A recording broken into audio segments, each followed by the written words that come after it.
Be strong and of good courage, for you shall cause this people to inherit the land which I swore to their fathers to give them. These powerful words from God to Joshua on the eve of the conquest of Canaan remind us of the faith and courage we need to seize God's promises. Without them, we may end up like Israel at the time of the Judges, where each person did what seemed right in their own eyes, a recipe for disaster. Let's explore what lessons we can learn from the books of Joshua and Judges.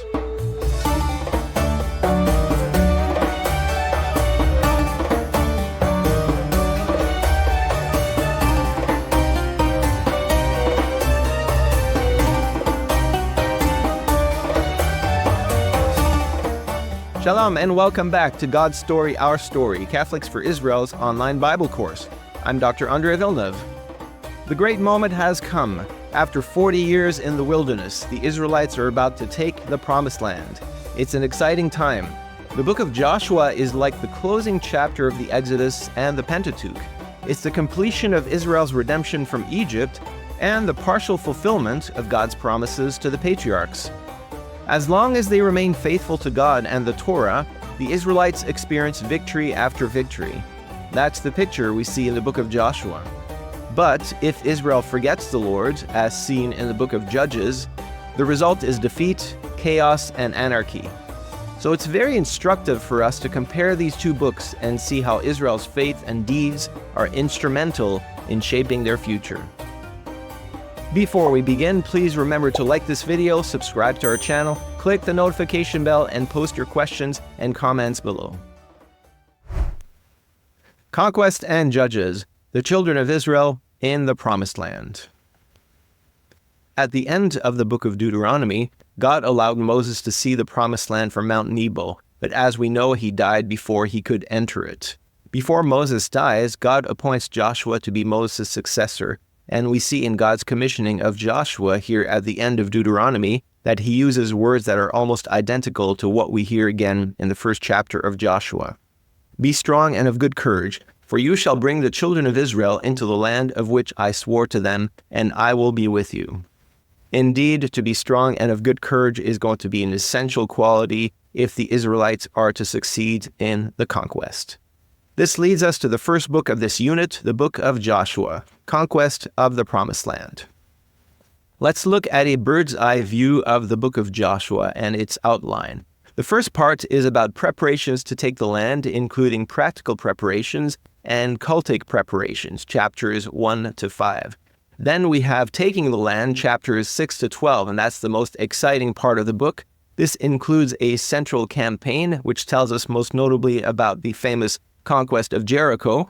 This is followed by a southern campaign in chapter 10, and then the Israelites move to the north where they conquer the city of Chatzor in the Galilee in chapter 11. This section concludes with a summary statement telling us about the Israelites' victories in this initial conquest. The third part is about dividing the land. Israel still has many challenges. They have not conquered the entire land, and there is still much to do. We're told about Israel's land inheritances and how these are distributed to the tribes and the designated cities, the cities of refuge and the Levitical cities. The last part of the book is about settling in the land, chapters 22 to 24. There's a misunderstanding that almost leads to a civil war. Joshua sends out a final challenge to Israel, and then he dies, and we are told of three burials, the burials of Joshua, the bones of Joseph, and the priest Eleazar. Joshua chapter 1, we are on the eve of the conquest. This chapter consists of 4 speeches in preparation for the conquest. First, God speaks to Joshua, then Joshua talks to the officers, then Joshua speaks to the 2.5 Transjordanian tribes, and then the tribes respond to Joshua. They are all of one accord and ready to begin the conquest. Their encampment for now is at Shittim across from the Jordan before they enter into the land. The first thing Joshua does is that he sends 2 spies to Jericho to scout the situation. This, of course, reminds us of the last time spies were sent into the Promised Land. This was in the book of Numbers, when Moses sent 12 spies, and if you recall, only 2 of them returned with a good report, and the 2 spies were none other than Joshua himself and Caleb. Only these two, Joshua and Caleb, had the courage to go and take the land. The other 10 spies refused, demoralized the people, and even wanted to return to Egypt. So significantly now, Joshua sends 2 spies to Jericho. They lodge in the house of Rahab the harlot, and she hides the spies from the Canaanites who are looking for them. Everyone has heard of these invading Israelites, and they are all terrified because they have a sense that God is with them. Rahab knows that the Lord has given the land to Israel, and the spies make a covenant and a promise to spare her life. Because she has helped them, they make this covenant that she and her family will be spared when the Israelites take Jericho. She helps the spies escape with a scarlet cord, and this reminds us of the blood on the doorpost at the Passover. We're going to see a lot of connections between the book of Joshua and the book of Exodus as basically the 2 bookends of the Exodus. So the way the Exodus begins in the book of Exodus, it will also conclude in the book of Joshua. And this scarlet cord that is going to save Rahab and her family is definitely a connection with the blood of the Passover that protected the Israelites from the angel of death in the book of Exodus. The book of Hebrews in the New Testament remembers Rahab, and it says, "By faith the harlot Rahab did not perish with those who did not believe, when she had received the spies with peace." And we know that also Rahab is going to be in the genealogy that leads to the coming of the Messiah, the genealogy in Matthew chapter 1. Joshua chapter 3, it's the preparations to cross the Jordan and enter the land. The priests are going to lead the way with the Ark of the Covenant, and the waters are cut off so that the people are able to cross and enter the land. Here's another obvious connection with the Exodus. The Exodus began with the Passover, followed by the crossing of the Red Sea. Now the Israelites enter the land by another crossing of the sea, and a miraculous one. As the priests carrying the Ark of the Covenant step into the water, those waters part just as they did at the Red Sea. Here's Joshua chapter 3, verses 15 to 17. When those who bore the ark had come to the Jordan, and the feet of the priests bearing the ark were dipped in the edge of the waters flowing from above stood still. Then the people crossed over opposite Jericho. While all Israel were crossing over on dry ground, the priests who bore the Ark of the Covenant of the Lord stood on dry ground in the middle of the Jordan, until the entire nation finished crossing over the Jordan. Miraculous events. Obviously, God is the one who is leading the conquest. The Israelites must just obey and follow his directives. The Israelites, once they cross the Jordan, settle in Gilgal, and they set up 12 stones as a memorial there, symbolizing the 12 tribes of Israel. The men are circumcised, an essential element of keeping the covenant. It seems like there were some lacks during the wanderings in the wilderness that many of the men were not circumcised, and so for them to possess the land that God has promised to them, they must be firmly and faithfully in the covenant with all men circumcised. They also celebrate the Passover. Here's another bookend with the Exodus. The Exodus started with the Passover, now it ends with the Passover. And we are also told that this is the end of the manna. Finally, there's going to be something new on the menu. Joshua meets the commander of the Lord's army, who tells him, "You are standing on holy ground." This sounds a lot like Moses meeting the Lord at the burning bush. So yet again, another connection with the Exodus. Here's the map of how the Israelites will enter and conquer the land. Moses died up here on Mount Nebo. The Israelites first encamped in Shittim. Once they cross the Jordan, they settle in Gilgal, which is right next to Jericho, their first target. And the second one will be Ai, right next to Bethel. Chapter 6 is probably the most famous story of the book of Joshua, and it's a very strange one. How are they going to conquer Jericho? By the strength of their arms and the might of their army? No. God instructs the army to march around the city for 6 days in silence. We are told about this procession with the priest leading the way, blowing the ram's horn in silence. Can you imagine being the Canaanites inside of Jericho watching this play out outside?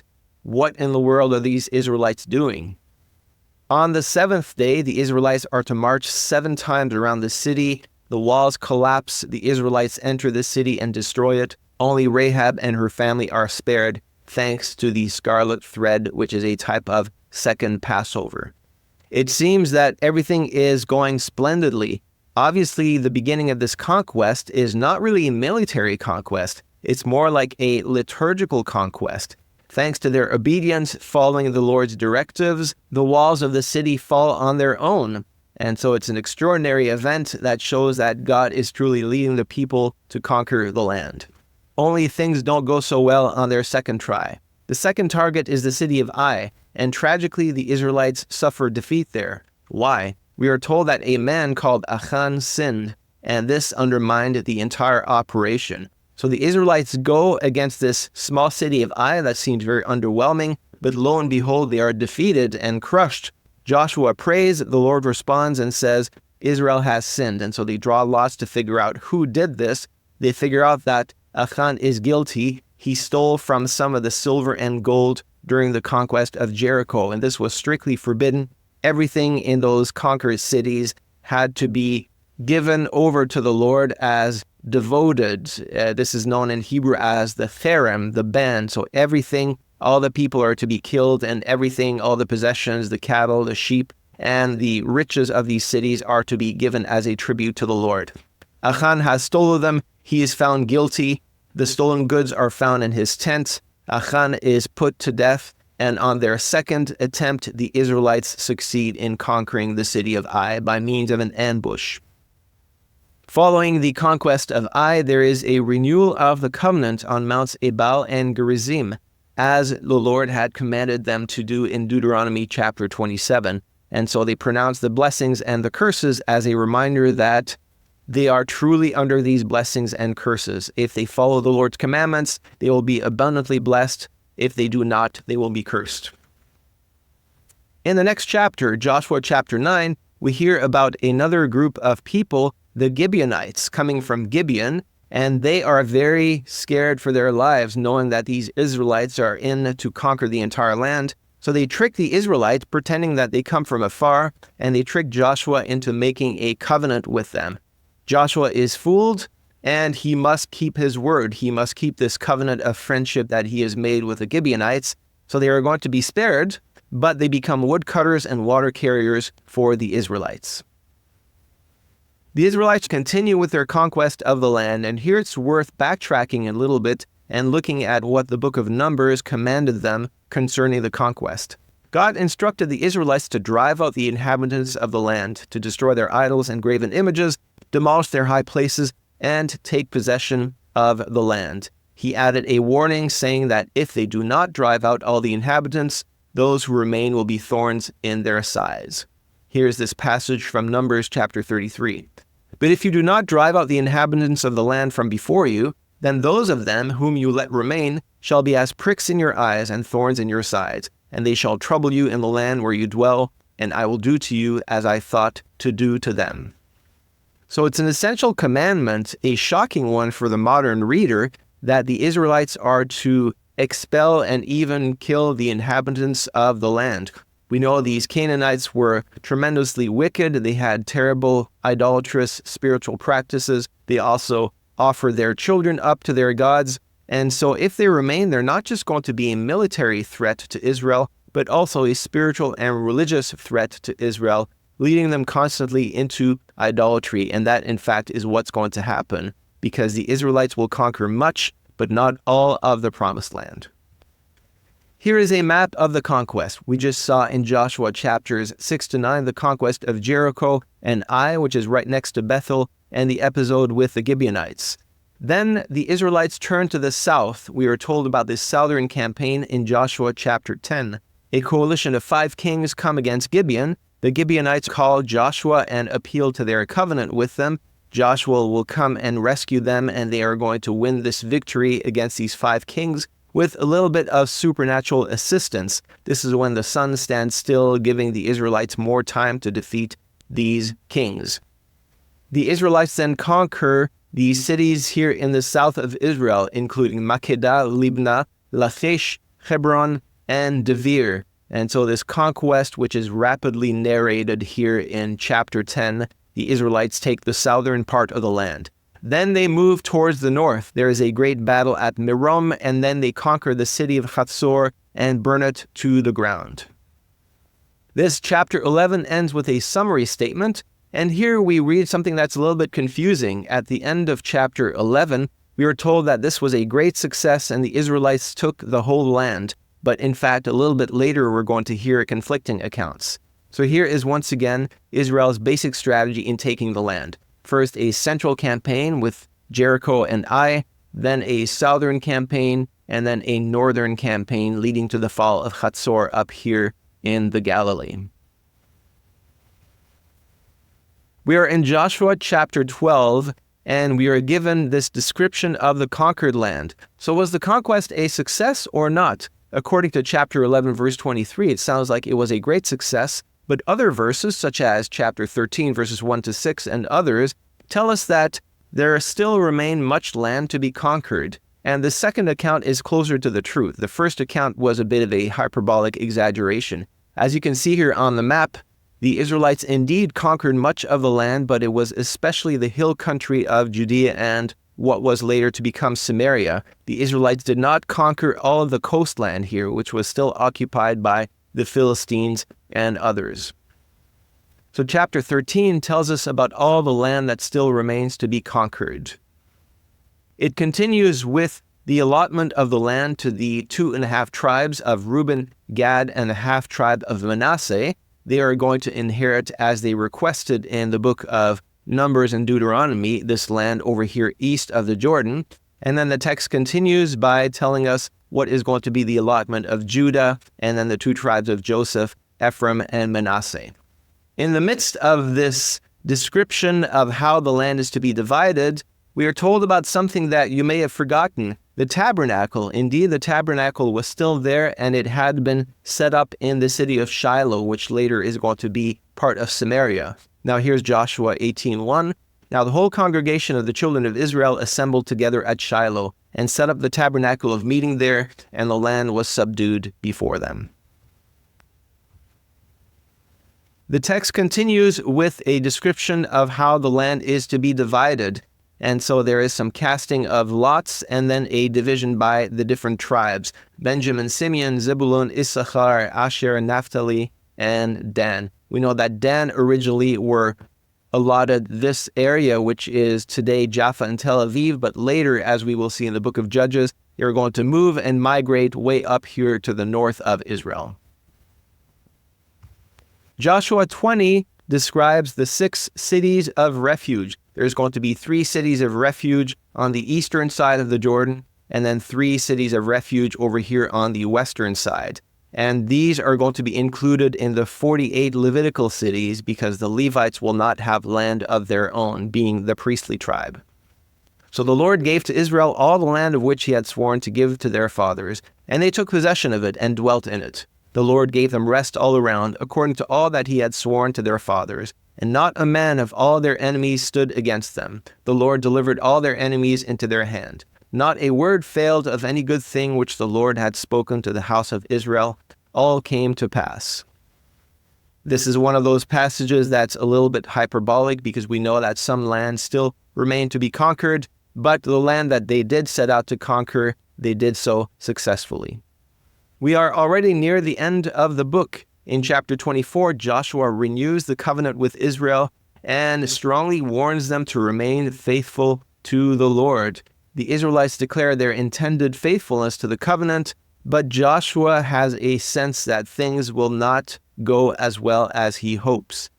Joshua ominously dies without leaving a successor. This is actually a very important point. We saw how Moses throughout the Exodus had mentored Joshua for almost 40 years, and this really prepared Joshua well for him to become an able and effective leader. But if there is a flaw in Joshua's leadership is that he did not raise up a follower, a successor to him. So without a successor, we're going to see things not go so well in the book of Judges.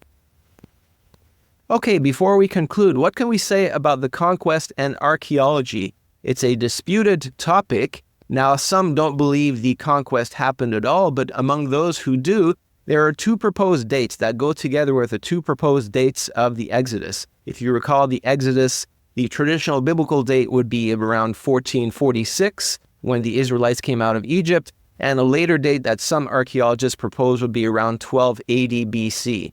Now, the conquest follows along these two possible dates. There's a late date of the conquest around 1260 BC, and we know that some Canaanite cities were destroyed at that time, but most actually do not match the biblical record because the book of Joshua tells us that the Israelites really only burnt 3 cities to the ground: Jericho, Ai, and Hatzor.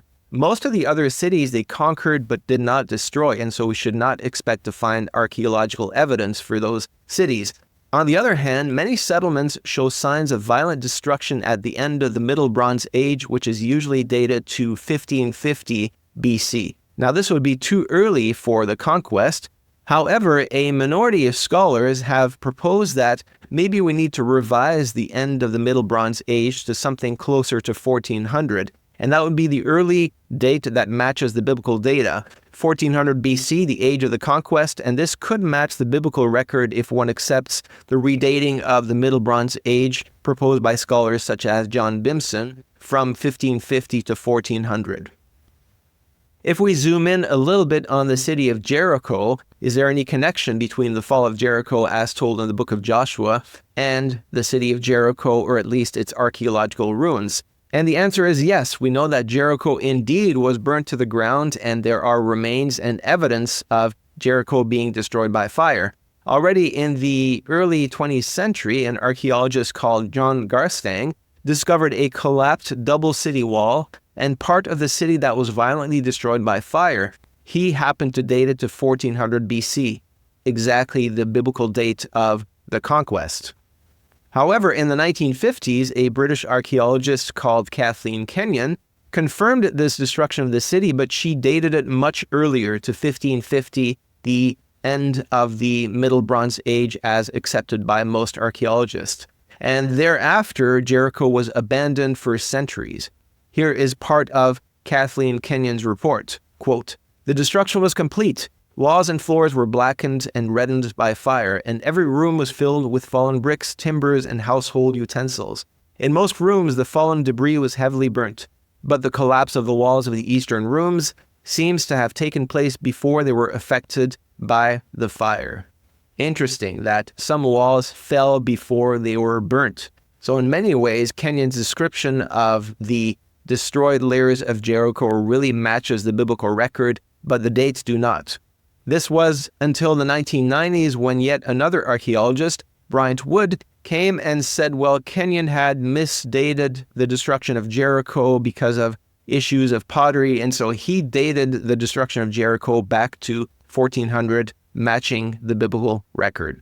Obviously, we cannot do justice to the complex question of Jericho and archaeology in just a few minutes, but it's just to give you a little idea of what various scholars have said about the falling of the walls of Jericho.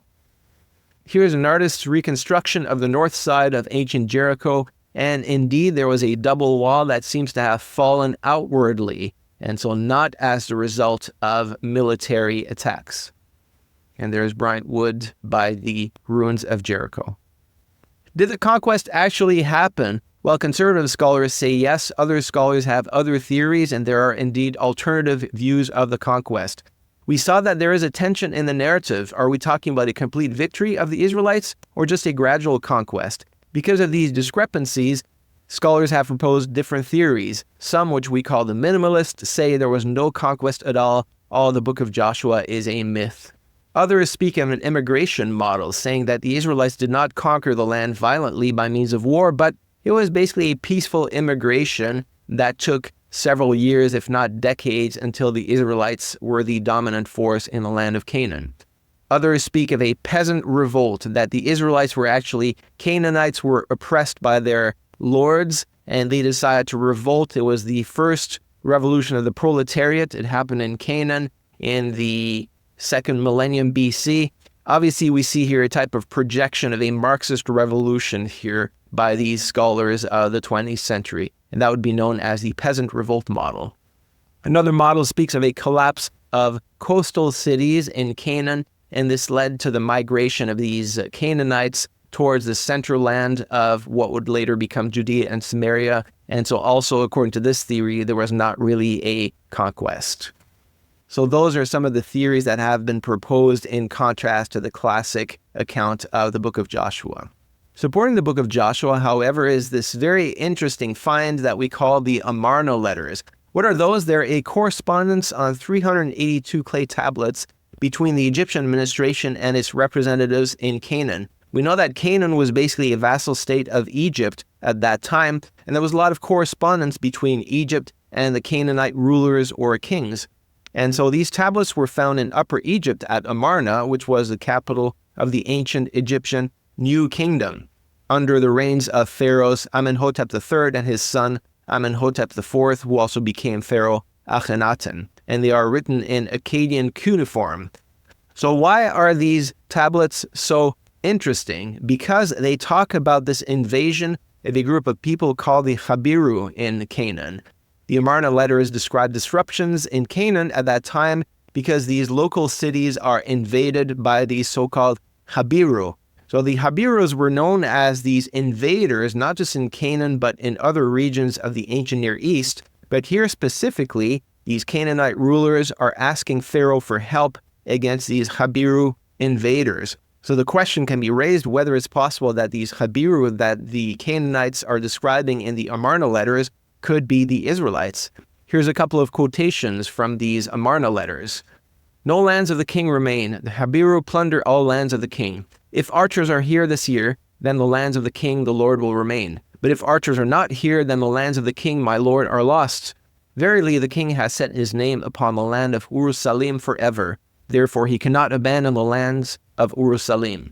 Obviously, we're talking about Jerusalem here. So here we have the Canaanite rulers and kings who are writing to Pharaoh saying, listen, we really need some help because we're totally under attack here. Another quote, "But now the Habiru are taking the cities of the king. No regent is left to the king, my lord. All are lost." So things are not going well for the Canaanites, according to this correspondence to Pharaoh on these Amarna letters. To conclude, what can we make of the book of Joshua in the New Testament and in the living tradition of the church? The book of Joshua will become the model for entering God's rest as told in the epistle to the Hebrews. And so entering into God's rest required a lot of effort. It required faith. It required courage. But eventually this led to Israel taking possession of the land that God had promised them, where he would give them rest. We hear about many models of faith, such as Joshua himself and Rahab, and these are recounted also in the epistle to the Hebrews. Joshua is God's warrior. In Hebrew, Joshua is Yehoshua, and this is very close to Yeshua, which is the name for Jesus. So essentially, Joshua and Jesus are basically the same name. And so we're going to see in the New Testament a new warrior, Yeshua, Jesus, who is going to take a new promised land, conquering it not with a physical army, but with the message of the gospel. And we see this message of the gospel being spread also in the Acts of the Apostles, which is another form of conquest, a spiritual application of the conquest when the apostles go out and conquer the world for the Messiah of Israel. Rahab is an example of God's mercy and also a type of the church, of the remnant of God's people who are spared in the midst of judgment and destruction.